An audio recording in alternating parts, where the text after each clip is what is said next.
제가 다른 곳에서는 다 마스크를 쓰고서 설교를 하거든요. 마스크 벗고 하나요?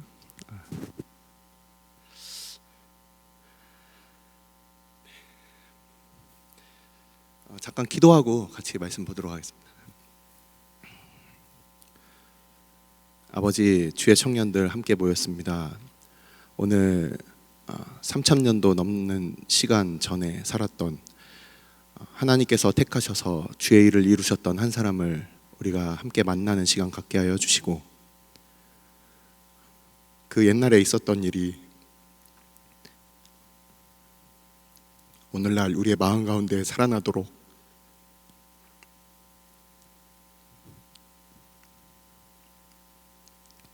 성령께서 주인 되어 주시고 말씀의 주인 되어 주셔서 전하는 자와 듣는 자 가운데 동일한 은혜를 베풀어 주옵소서. 이 모든 말씀 우리 주 예수 그리스도의 이름으로 감사하며 기도드리옵나이다. 아멘.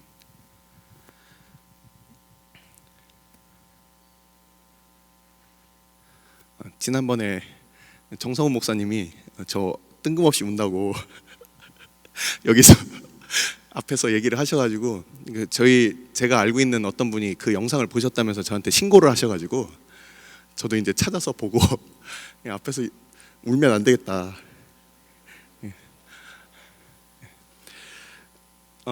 우리가 지난번에 작년 11월에 만났습니다. 그렇죠? 작년 11월에 제가 어떤 말씀을 전했냐면 교회를 세우신 하나님의 목적이 무엇이냐, 그래서 그 교회를 세우신 그 의미가 무엇인가 해서 그게 이제 선교와 어떻게 연관이 돼 있는가 해서 말씀을 드렸습니다. 오늘은 교회에게 맡겨진 그 사명이 아니라, 그러면은 도대체 어떤 사람들이 하나님의 일을 하는가, 여기에 대해서 오늘 이 기드온의 그 전투를 통해 가지고서 우리가 한번 보도록 할게요. 사사기 7장 9절을 오늘 우리가 읽었는데, 어떤 밤이 됐습니다. 밤이 돼서 그 밤이라고 돼 있는데, 그 밤이라고 한다면 그날 낮도 있었겠죠. 그날 낮에는 어떤 일이 있었는지 한번 보겠습니다. 사사기 7장 그 앞쪽을 보시면 여룻바알이라는 기드온과 그를 따르는 모든 백성이 일찍이 일어났다고 돼 있어요. 아침 일찍 일어났는데 바로 그날 밤인 거예요. 아침 일찍 일어났는데 밤이 됐어요. 그러면은 그 아침부터 밤 사이에는 어떤 일이 있었는가? 바로 그 기드온과 함께한 그 용사들을 선출하는 일이 있었습니다. 조금 이따가 볼게요. 그날 밤에 여호와께서 기드온에게 말씀을 하시는 거예요. 진영으로 내려가라. 내가 그것을 내 손에 넘겨주었느니라. 지금 누구와 싸우고 있는지 성경에 대해서 조금 잘 아시는 분들도 계실 것이고, 평소에 관심이 그다지 그닥 이런 분들도 계실 거기 때문에 조금 설명이 필요할 것 같아요. 지금 어떤 상황인지 제가 잠깐 말씀을 드리겠습니다. 지금 여러분들 그래도 성경을 좀 어느 정도 아시는 분들도 이 중에 계실 거예요. 이런 분들은 내가 생각하고 있는 게 맞나 하고서 한번 같이 이렇게 생각하면서 한번 같이 들어보시기 바랍니다. 그렇지 않은 분들은 한번 도대체 이게 뭐야, 무슨 상황이야 하고서 한번 빨리 한번 상황 파악을 해주시기 바래요. 지금 어떤 민족들과 함께 이스라엘 백성들이 같이 전투를 지금 하려는 바로 그러한 그 상황입니다. 근데 그 적들은 미디안, 아말렉, 그리고 동방 사람들이라고 하는 이 세 민족의 연합군이에요. 미디안이 어떤 사람들이냐 하면은 사막의 낙타부대. 사막의 낙타부대라, 낙타가 사막에서 잘 기동하고 그리고 먼 거리까지 그렇게 움직이고 짐도 많이 싣고 그래요. 그래서 미디안이라는 사람들은 아라비아에서 주로 살고, 그래서 사막 지역에서 살면서 그들이 이렇게 카라반으로 왕래하면서 무역도 하고 그러지만, 여기 찾아온 사람들은 이게 낙타를 끌고 다니면서 도적질을 하는 사람들이고요. 그리고 그 아말렉이라는 그 족속이 이스라엘이 예전에 출애굽을 했는데, 출애굽해서 처음에 그 르비딤 광야에서 이스라엘을 처음으로 전투에 출전시킨, 여호수아가 처음으로 전투에 출전한 바로 그 사막에 또 이 사람들도 도적대들입니다. 그래서 이 아말렉하고 미디안이 그냥 뭐 맨날 훔치고 그리고 뺏고 요런 애들이에요. 그리고 동방 사람이라고 돼 있는 사람들은 누구냐면은 그 저쪽 그 에돔이나 아니면 모압에 있는 어떤 그런 떨거지라고 우리가 예상할 수 있는데, 같이 그 미디안 사람과 그리고 아말렉 사람과 같이 연합해서 이스라엘에 있는 그 물건들을 좀 훔치러 이렇게 온 겁니다. 그래서 우리가 사사기 6장을 보시면은 그 대략적인 상황이 나와 있습니다.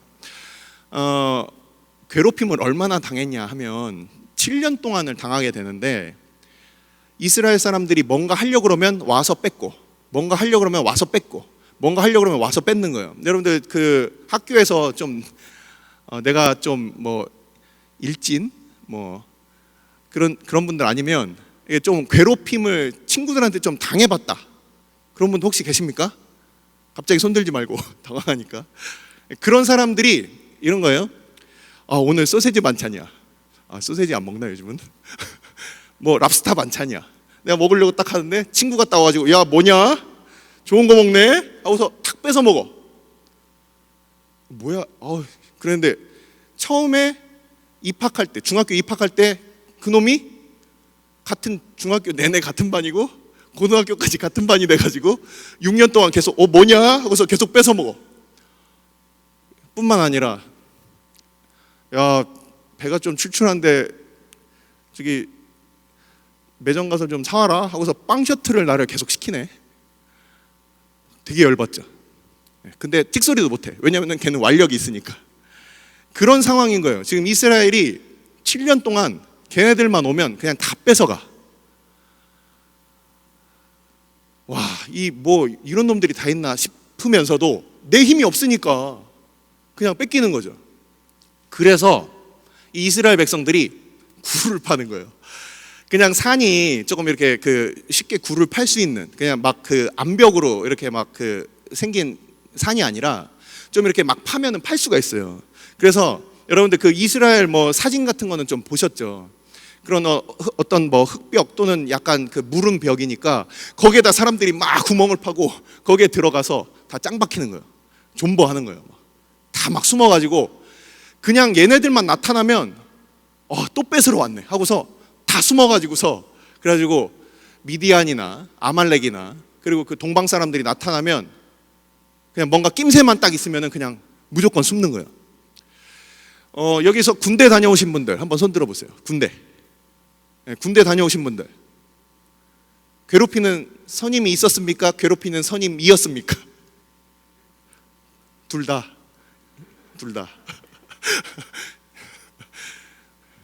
야, 그 옛날에 초코파이 숨어서 좀 드셔보셨어요?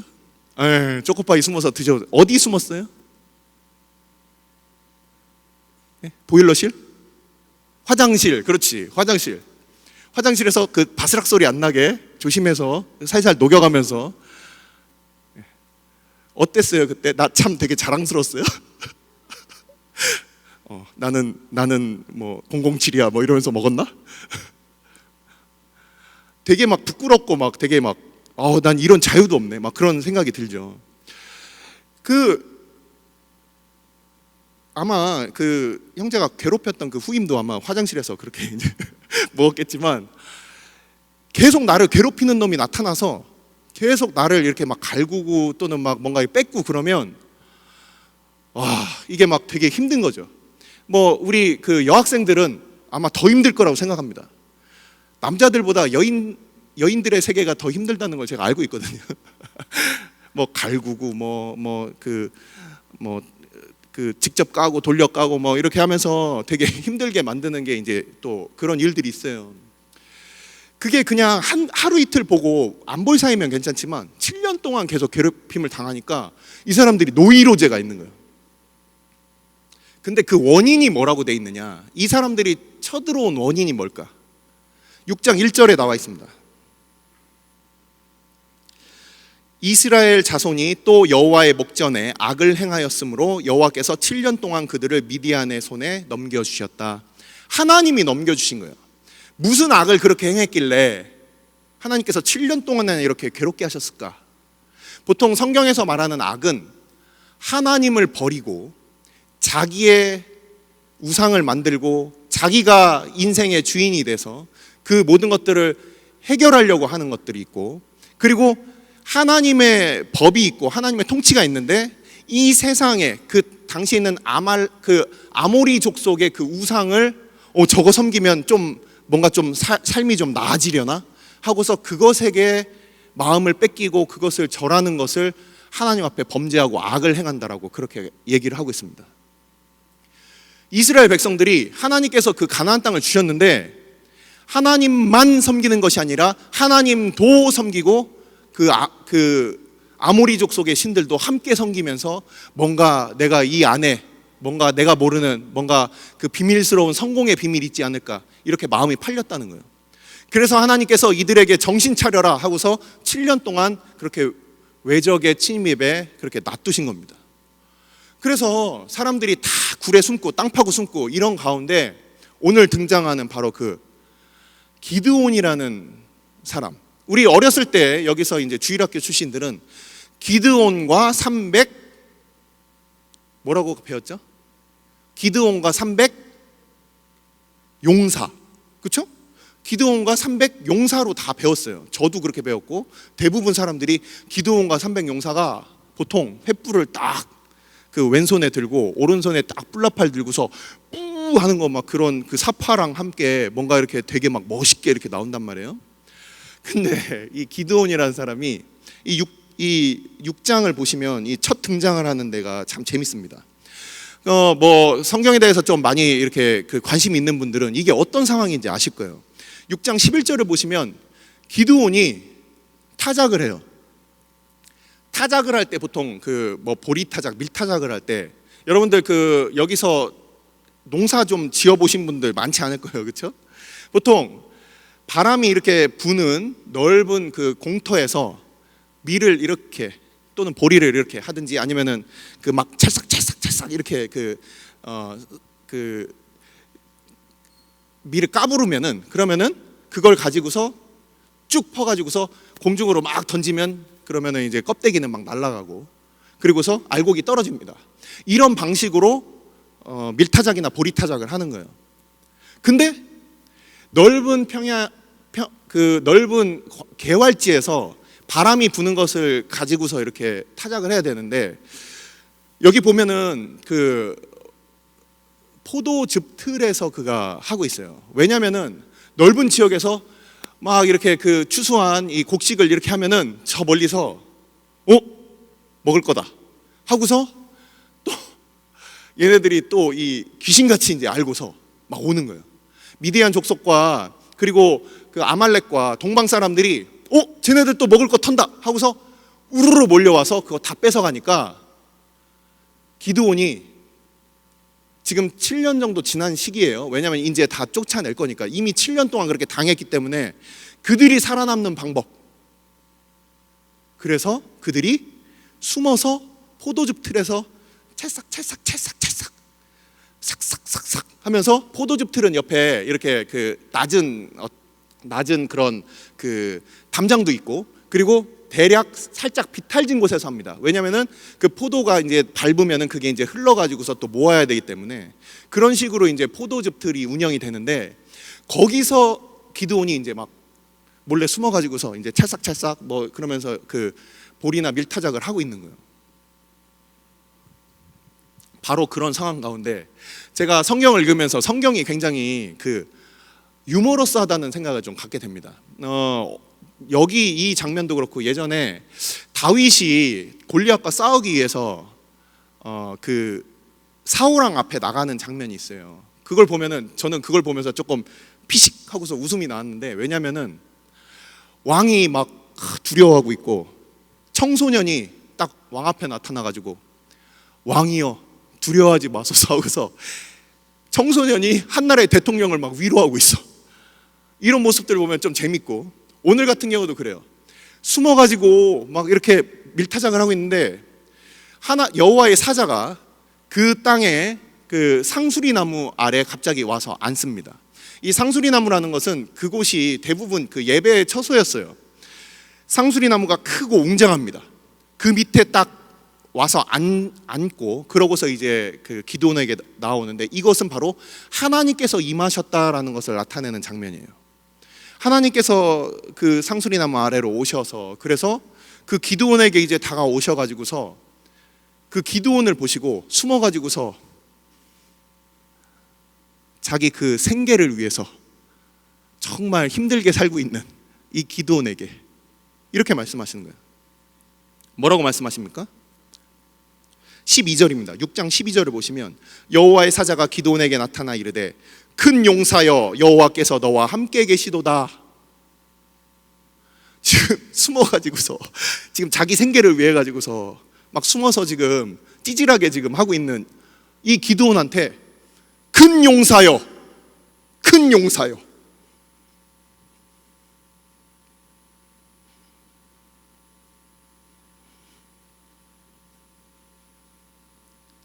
기드온은 이 얘기를 들었을 때 기뻤을까요? 바로 그 다음에 그 여호와의 사자에게 따집니다. 아니, 여호와께서 우리와 함께 계신다면 왜 이런 일이 일어납니까? 왜 이렇게 우리가 찌질하게 살아야 됩니까? 마치 그 여호와의 사자가 그 기드온에게 큰 용사여 여호와께서 너와 함께 하신다, 이 얘기가 나 놀리나? 뭐 그런 생각을 할 수도 있었을 거예요. 지금 내 형편 안 보이나? 뭐야 이 사람? 근데 이 기드온은 그래서 그렇게 물어봅니다. 13절입니다.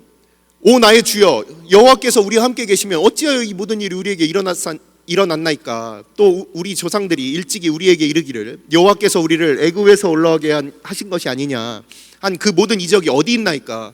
이제 여호와께서 우리를 버리사 미디안의 손에 우리를 넘겨주셨나이다. 자, 당시에 애굽은 세계 그 G1이었어요. G1 Great One이었어요. 근데 그 작은 민족인 이스라엘 민족이 그 애굽의 그 병거들을 다 수장시키고, 그러고서 그들이 그 약속의 땅으로, 가나안 땅으로 들어와서 지금 이렇게 살고 있는데, 옛날 우리 조상들은 그렇게 하나님이 보호해 주시고 그들과 함께 하셨는데 도대체 우리는 지금 뭐냐? 옛날에 그 우리 조상들은 그렇게 하나님께서 기적도 베푸시고 구원도 베푸셨는데 우리는 지금 미디안 손에서 지금 7년 동안 아무 소망도 안 보인다. 그러자 이 14절에 여호와의 사자인데 여호와께서라고 그렇게 얘기를 하고 있습니다.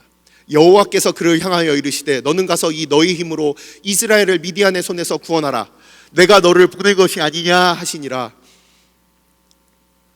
계속 이해 못할 말을 하시는 거예요. 나는 지금 생계형 농부인데, 근데 나를 부르셔서 갑자기 자기 민족을 구원하라고 하시는데 도대체 이게 무슨 말?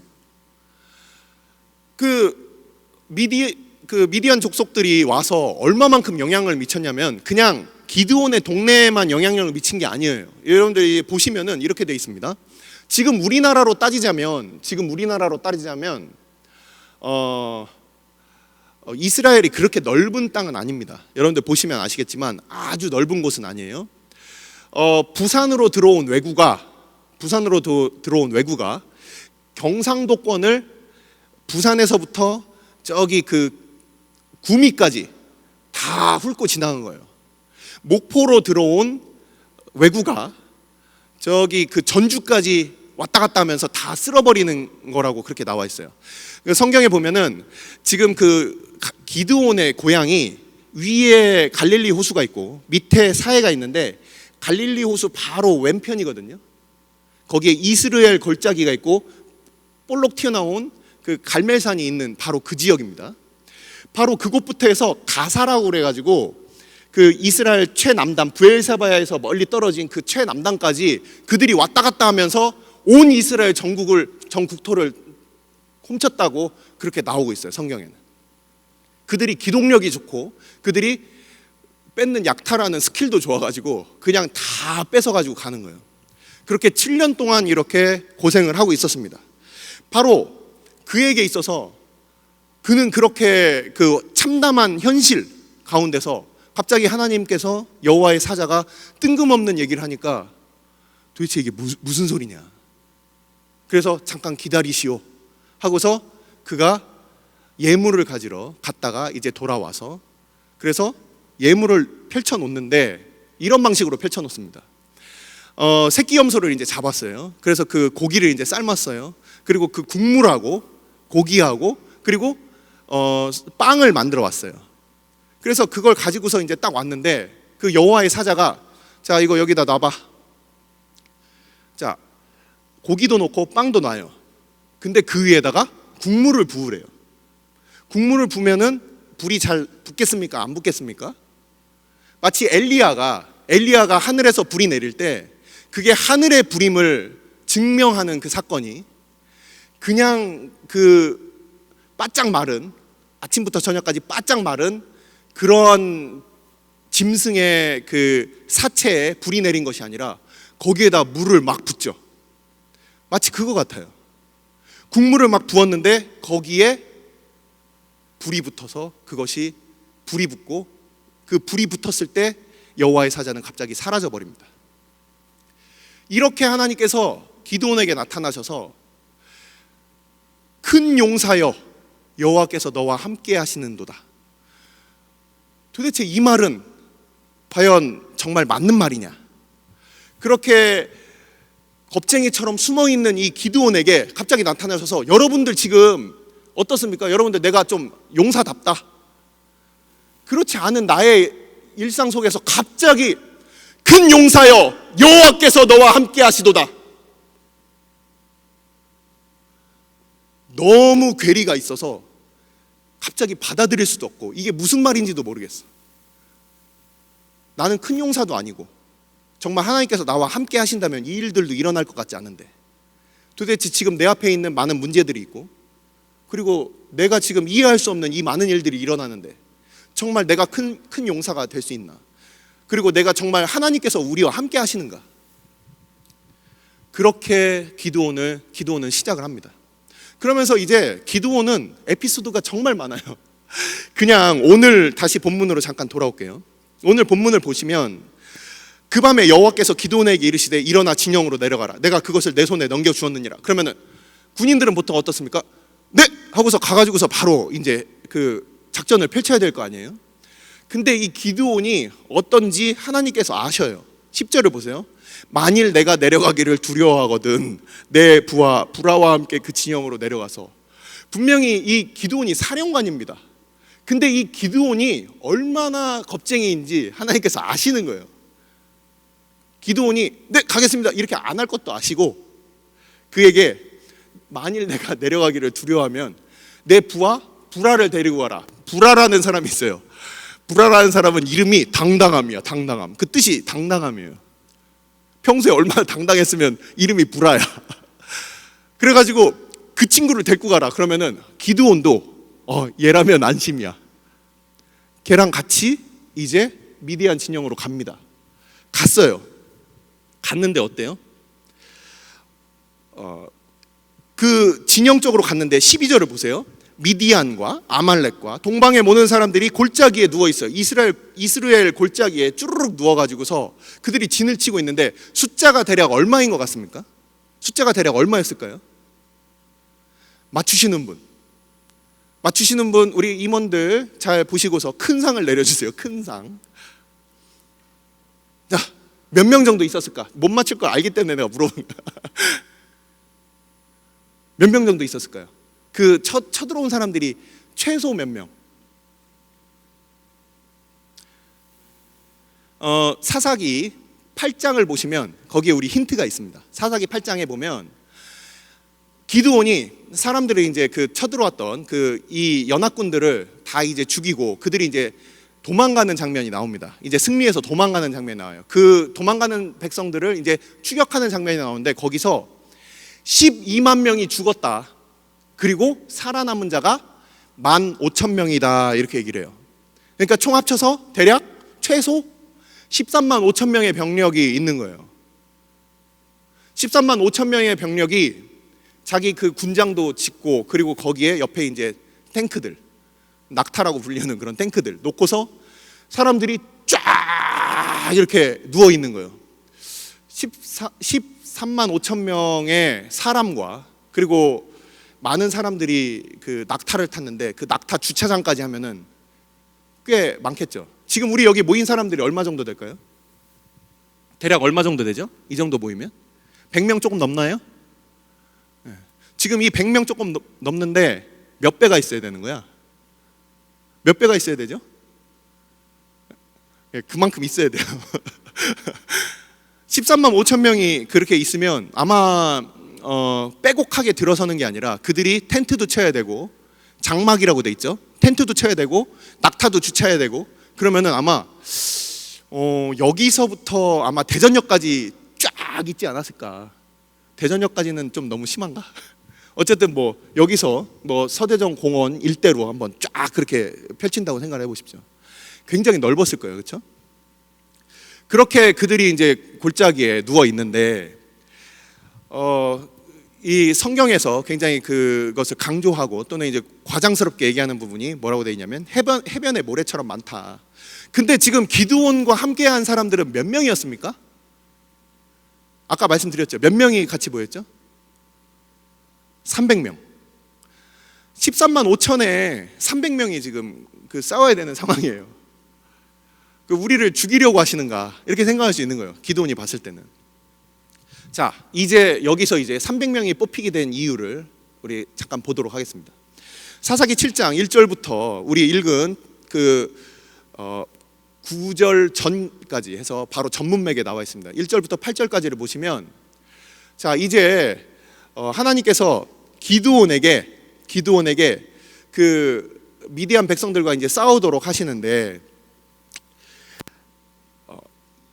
기드온이 먼저 나팔을 부니까 자기 친족들이 모였어요. 그리고 또 거기에 자기의 족속 므낫세 족속이 또 다 모였습니다. 그리고 아셀 족속 그리고 스불론 족속 뭐 이 족속들 같이 이제 그 갈릴리 바로 왼쪽이라고 그랬죠. 갈릴리 그 북쪽에 있는 그 족속들, 이스라엘 족속들 중에서 제일 그 힘이 약한 족속들이에요. 그 족속들이 같이 연합을 했습니다. 그래서 모였어요. 그 모인 백성의 숫자가 몇 명이라고 지금 돼 있습니까? 몇 명입니까? 자, 또 맞힌 분 선착순으로 이번엔 되게 쉽습니다. 3절 보시고 맞추신 분에게 자, 또 그 임원단이 알아서 그 선물을 주시면 좋겠네요. 자, 몇 명입니까? 우리 뒤에 계신 분들, 평소에 우리 이게 스마트폰 잘 사용하시는 우리 뒤에 계신 분들 그 계산기를 가지고서 한번 계산을 해보세요. 3절 한번 보세요. 3절. 계산기까지 필요가 없겠죠. 몇 명이 모인 겁니까?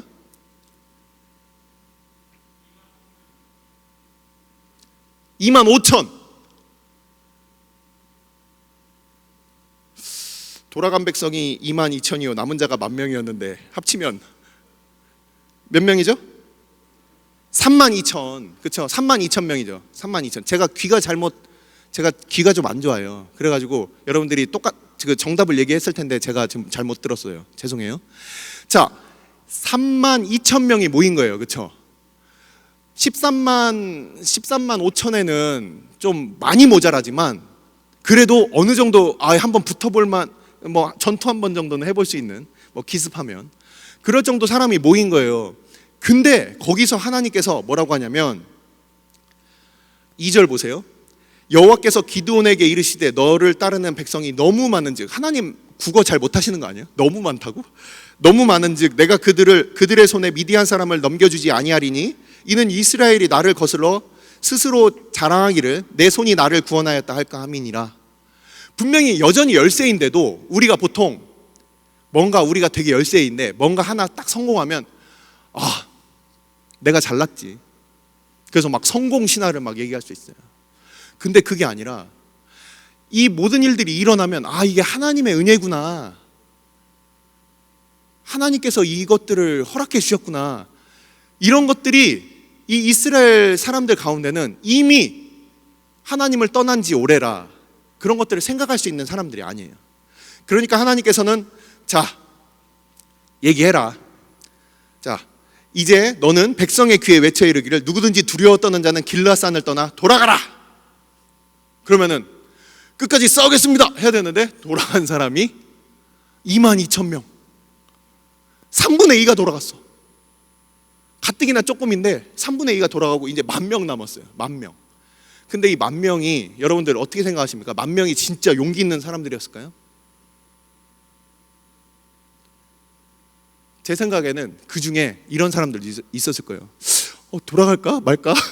돌아갈까 말까? 이러다가 끝! 나 갔어야 되는데. 선택의 기로에서 그 선택장애 있으신 분들도 아마 남았을 것 같아요. 진짜 용감한 사람들하고 선택장애 있는 사람들이 같이 남은 거야. 그게 어떻게 알 수 있냐면 그 다음에 이제 아직도 많다. 10,000명밖에 안 남았는데 아직도 많다. 4절 보세요. 여호와께서 또 기드온에게 이르시되 백성이 아직도 많으니 그들을 인도하여 물가로 내려와라 해서 이제 여기서 기드온과 함께 미디안 사람들을 칠 사람들을 이제 선별하는 그 테스트가 진행이 됩니다. 여러분들 잘 아시죠? 어떻게 진행이 됐습니까? 2가지 부류로 그 사람들의 그 결과가 나올 것이다. 그들로 인해서 그거를 뽑으면 된다. 그래서 그 10,000명 중에서 자, 물 마셔. 그랬더니 어떻게 마십니까? 사람들이 어떻게 마시죠? 대부분의 많은 사람들이 어떻게 마시죠? 보면은 무릎을 딱 꿇고 무릎을 딱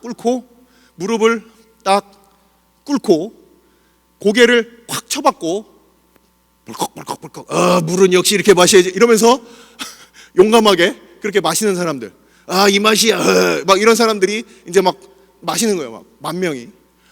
그런데 한 일부 아주 소수인 사람들이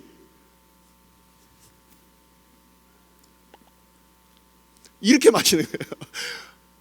막 이러면서 뭔가 불안해하면서 우리가 이렇게 많이 모였으니 혹시라도 미디안 사람들이 우리 보고 쫓아올 수도 있으니까. 그러니까 물을 탁 떠서 막 뭔가 이렇게. 자, 여기서 이제 교회 사가들은 2가지 학자들이 얘기를 합니다. 진짜 겁쟁이들이다. 요세푸스가 그렇게 얘기를 했어요. 이 사람들은 진짜 겁쟁이들이다.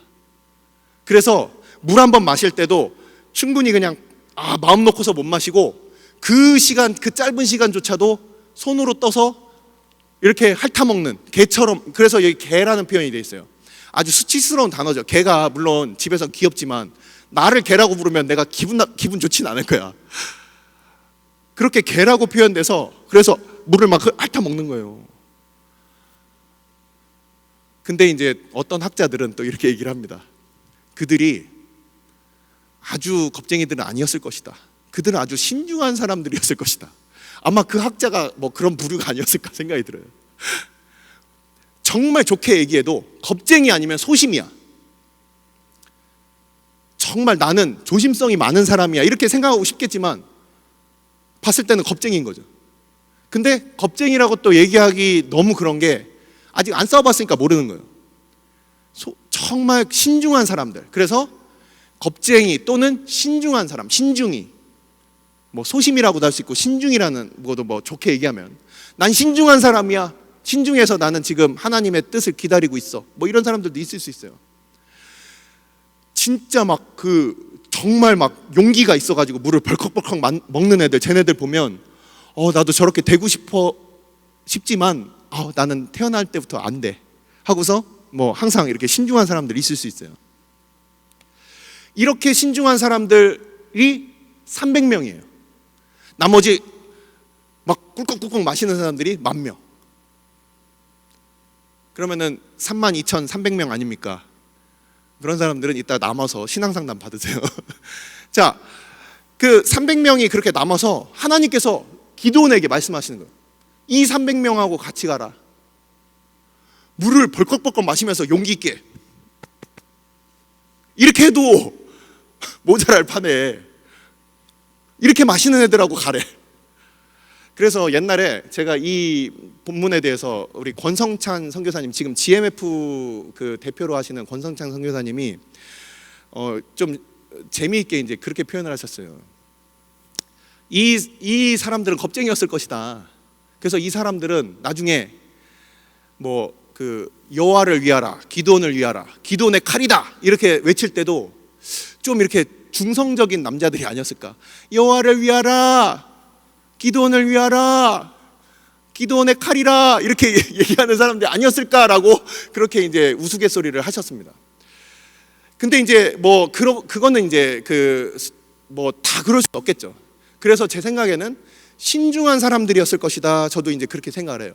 완전 겁쟁이들이라고 그렇게 보기는 좀 그렇고, 어쨌든지 간에 그때 못 돌아간 사람들일 수도 있을 것이고, 그때 22,000명 돌아갈 때 막 그 선택장애로 막 있다가 그 남아있는 사람일 수도 있고, 그래서 어쨌든 뽑힌 사람들이 대놓고 용기 있는 사람들은 아닌 것 같아요. 바로 그런 사람들을 데리고서 이 전쟁이, 지금 이 전투가 바로 그렇게 시작되는 것이다. 그래서 이제 다시 본문으로 돌아와서, 자 이제 기드온이 그 부라라는 사람을, 그 부하를 데리고서 이제 그 진영으로 갔습니다. 그래서 그 사람들이 서로 얘기하는 게 있는데, 거기서 보면 밤 이경초에 들어갔다라고 돼 있어요. 밤 이경이라는 게 뭐냐면 예수님 당시에는 밤 4경으로 나눴습니다.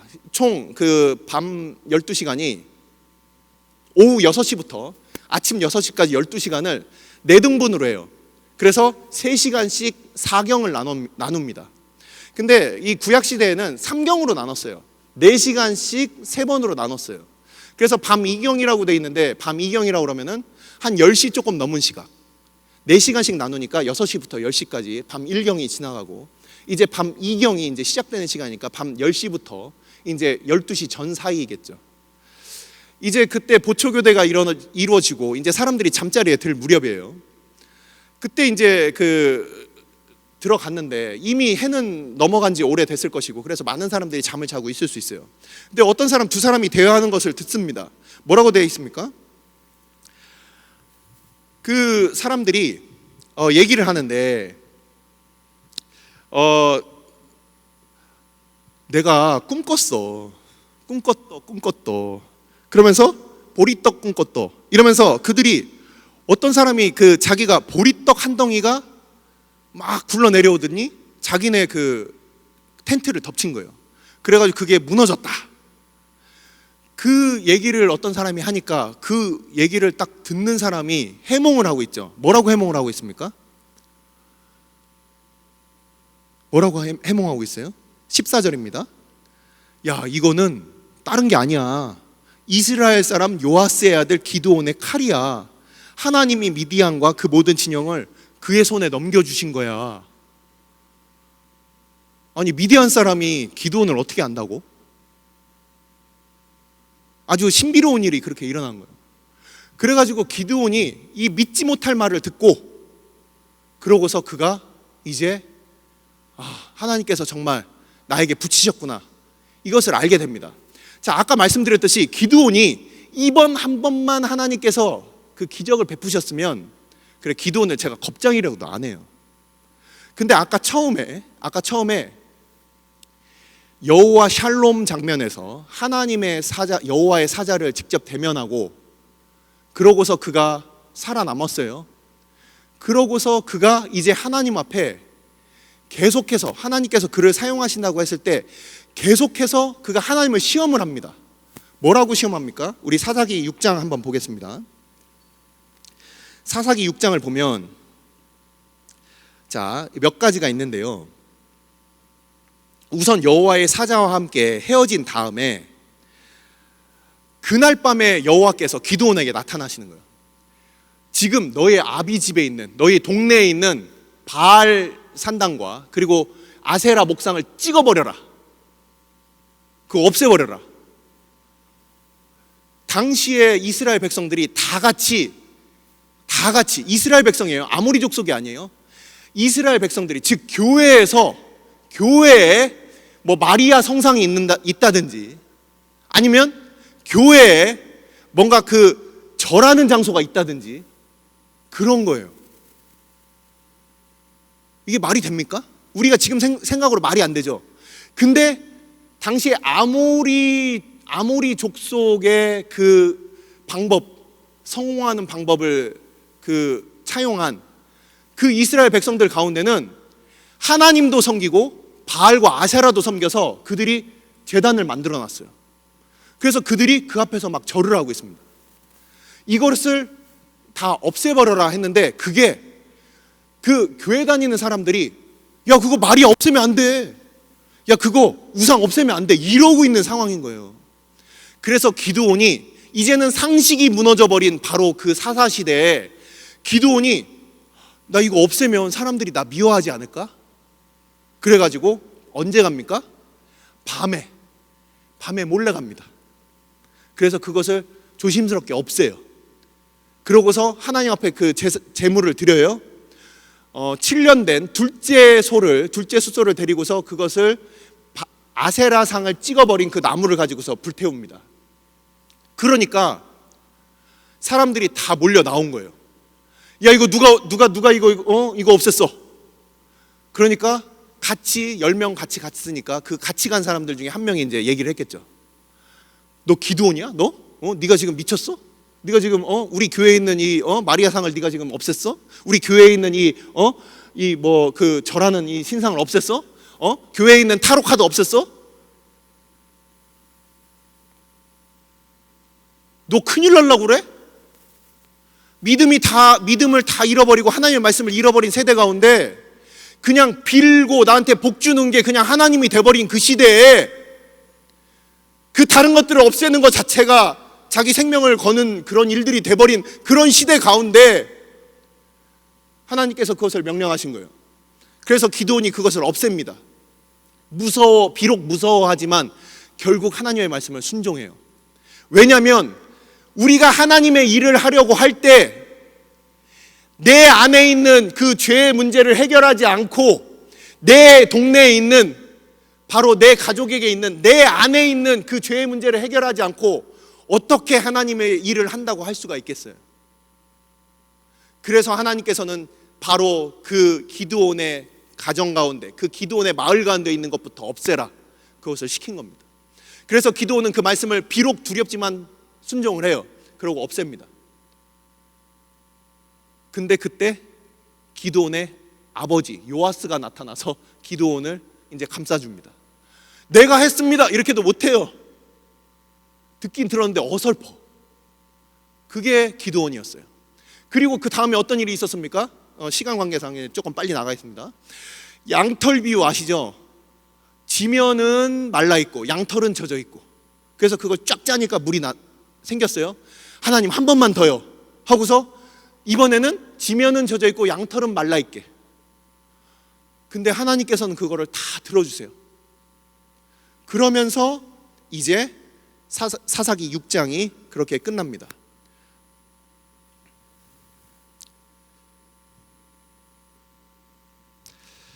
자, 지금 이런 기드온이에요. 근데 이 기드온이 참 재밌는 게 34절 보세요. 6장 34절을 보시면 여호와의 영이 기드온에게 임하시니라고 되어 있어요. 성령께서 기드온에게 임하셔서 이제 전쟁에 참여할 군사들을 부르는 거예요. 군사들을 다 부른 다음에 그 다음에 양털 그 시험이 있었어요. 그래서 기드온을 이걸 겁쟁이로 봐야 되냐 아니면 그의 원래 타고난 그 성품이 항상 신중해. 그래서 여기 계신 분들도 아마 그런 생각이 있을 거예요. 아니 남들 막 헌신하고 이런 거 보면 되게 용기 부럽다. 근데 나는 저런 용기가 안 나. 기드온이 그런 사람인 거예요. 그리고 기드온과 함께 했던 사람들이 그런 사람들이에요. 타고난 성품이 용기가 있어서 헌신할 수 있는 게 아니에요. 하나님께서는 그런 타고난 성품까지도 다 아시고 그러고서 그를 인도하시는 거예요. 그러면서 사사기 7장에서 오늘 본문에서 바로 이제 마지막 사건이 일어납니다. 사사기 7장에서 이제 300명을 이끌고 가는데 이 모든 작전이 이제 기드온 머릿속에서 나오는 거예요. 그래서 이제 너희들은 나처럼만 해. 나처럼만 해라.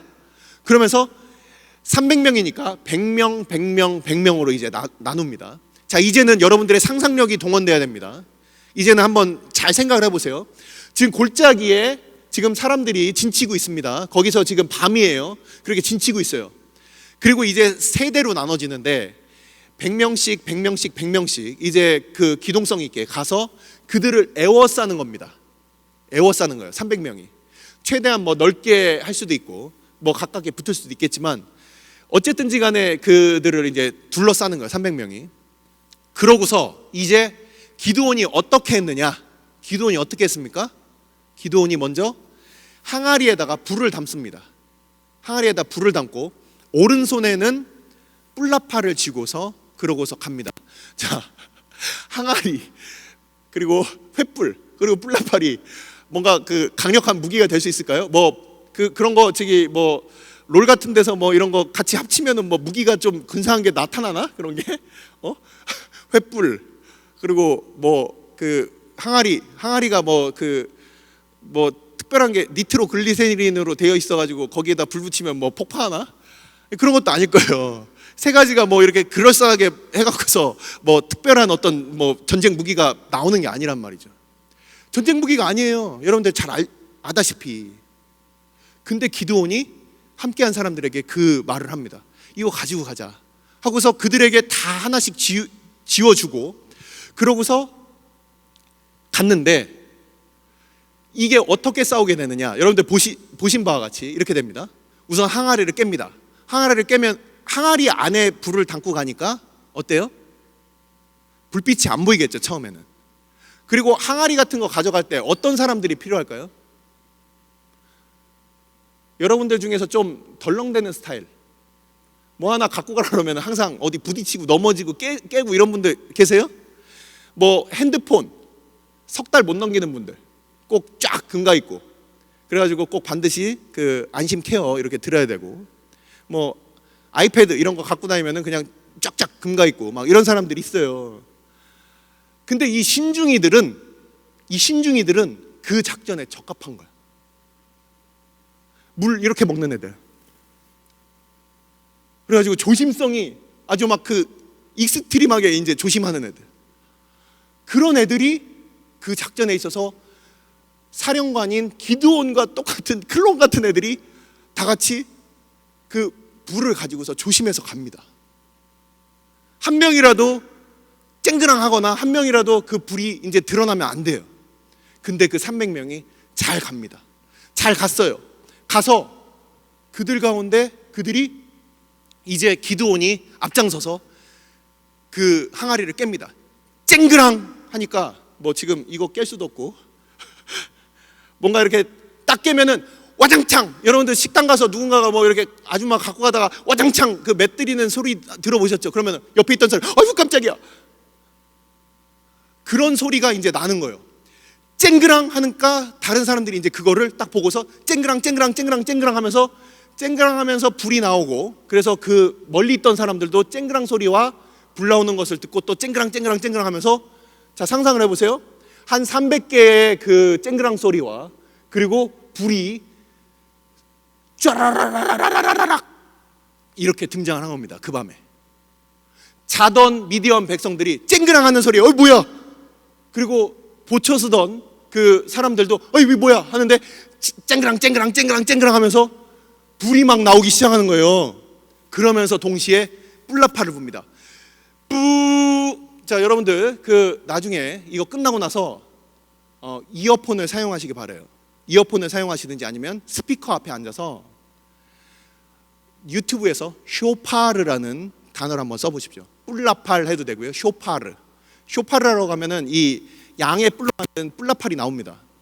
그래서 그 소리를 지금 듣지 마시고 이어폰 같은 걸로 한번 들어보세요. 얼마나 소리가 큰지. 300명이 그 진영을 둘러싸고서 쇼파르를 부르는 거예요. 뿌 하고서 부르는 겁니다. 지금 제 목소리로 소리를 못 내요. 자, 우리 잠깐 막간을 이용해서 지금 졸릴 수도 있으니까 우리 큰 소리로 한번 외쳐봅시다. 하고서 큰 소리로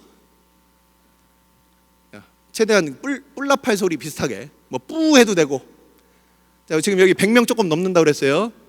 자, 제가 앞에서 한번 들어볼게요. 자, 한번 5초간 전방에 뿔라팔 소리 발사합니다. 시작.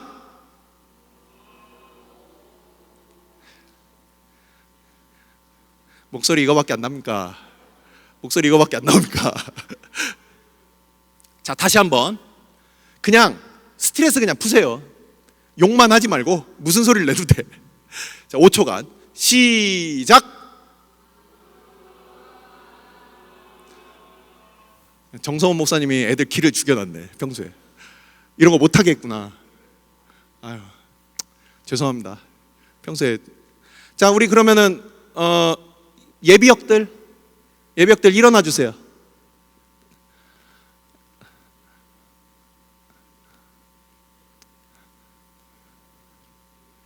자, 예비역들 일어났어요? 한 사람만 군대 갔다 왔구나. 예, 일어났어요? 예, 다 일어나 주세요. 괜찮아. 지금 여기 다 지금 기드온과 300용사 같은 예비역들이야 지금. 자, 한번 큰 소리로. 자, 전방에 함성 5초간 발사 시작. 예, 감사합니다. 앉으세요. 지금 아까 여러분들이 낸 소리보다 더 크죠? 예. 여러분들이 진짜 소리를 내면은 엄청 커요. 근데 쇼파르를 부르면 여러분들 목소리보다 훨씬 커요. 그게 이렇게 가운데 이렇게 둘러싸가지고서 그렇게 300명이 쇼파르 소리를 내니까 엄청난 소리가 들렸을 거예요. 그러니까 사람들이 이게 뭔 소리야 하고서 일어나가지고서 야, 적들이 들어왔나 보다. 당시에 이제 뿔피리 소리는 전쟁 개시 소리예요. 그러니까 전쟁 났다 하고서 주섬주섬 무기를 꺼내고 뭔가 이 어두운 가운데서 밖에 이제 막 불들이 있고 그러니까 이 뭐야 하고서 막 주변에 막 자기들끼리 막 싸우는 겁니다. 그래서 기드온과 300용사가 가지고 간 어떤 칼도 아니고 칼도 없었고 그냥 기드온의 칼이여 하고서 여호와를 위하라, 기드온을 위하라, 기드온의 칼이라. 제가 목소리를 더 크게 낼 수도 있지만 지금 인터넷을 보시는 분들 놀라실까 봐 크게 못 내겠고 정말 큰 목소리로 그들이 외치는 겁니다. 여호와를 위하라, 기드온을 위하라, 기드온의 칼이다. 300명이 같이 외칩니다. 그들이 깜짝 놀라는 거예요.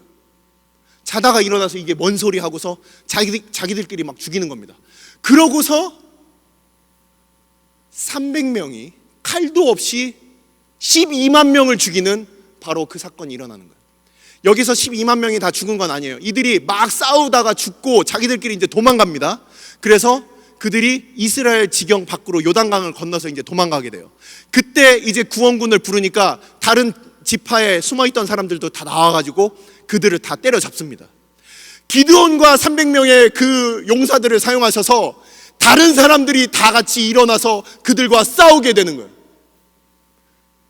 하나님께서는 그들을 사용하셔서 그 모든 민족들을 움직이시는 거예요. 그래서 결국 그들이 이 백성들을 미디안과 그 연합군들 12만 명을 다 죽이고 그리고 기드온과 300용사들이 그들을 쫓아갑니다. 어디까지 쫓아가는 줄 아세요? 지금 무서워서 포도즙 틀에서 이러고 있던 애가 그 포도즙 틀을 벗어나서 직선거리 100km까지 실제 쫓아간 거리는 120km 거기까지 쫓아가서 그들을 왕을 다 2명을 다 잡아서 결국은 죽이고 옵니다. 자기 포도즙 틀에서 벗어나지 못했던 그 기드온이 그의 지경이 이스라엘 바깥까지 쫓아가서 이스라엘 지경 밖에까지 쫓아가서 그 나쁜 놈들을 잡아가지고 와서 결국은 죽여요. 대승을 거둡니다. 다 죽여버려요.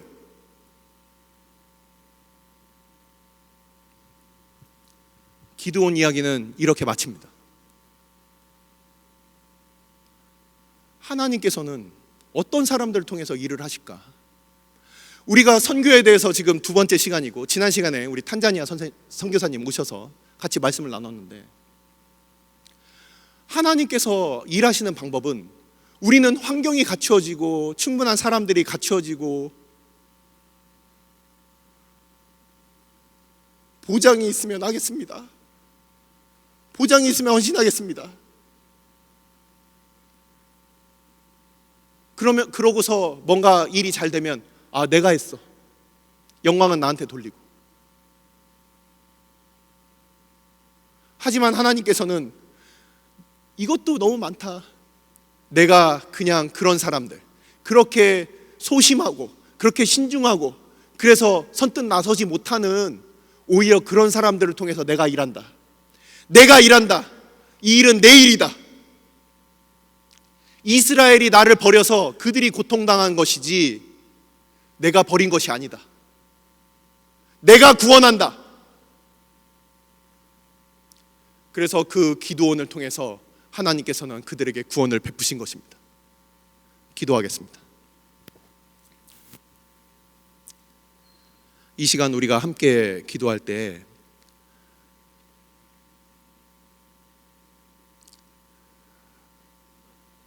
하나님의 뜻을 다 이해할 수 없고 자기의 그 비참한 생활 가운데 나를 큰 용사라고 부르시는 것이 마치 놀리는 것처럼, 하지만 결국 하나님께서는 그를 큰 용사로 만드셨습니다. 그와 함께 하심으로 그에게 능력이 있어서도 아니고 그에게 어떤 충분한 그런 용기가 있어서도 아니고 큰 용사라고 그에게 선포하시고 그 일을 이루신 거예요.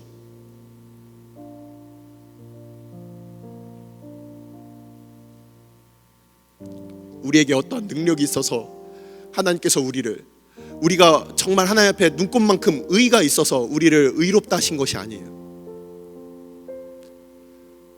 우리가 뭔가 하나님 앞에 구원받을 만한 온전한 게 있어서 우리가 구원받은 것이 아니에요. 그 은혜가 온전해서 우리가 구원을 받은 거예요.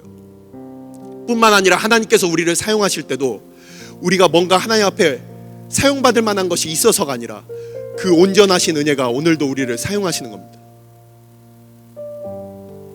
우리가 그 은혜는 있고 우리의 힘으로 이 땅 가운데 살아가기 위해서 드라빔을 만들고 바알 신당을 만들고 아세라한테 절하고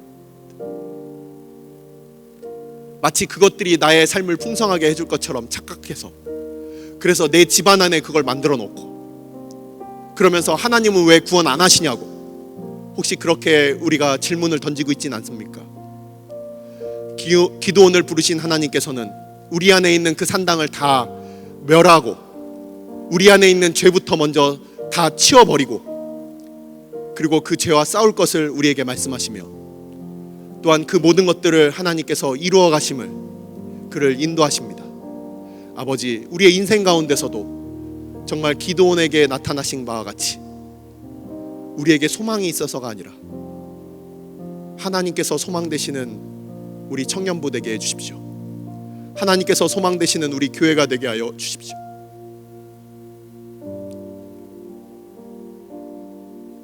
하나님께서 일하시는 우리 교회 주의 백성들 되게 하여 주십시오. 이 시간 함께 기도하도록 하겠습니다.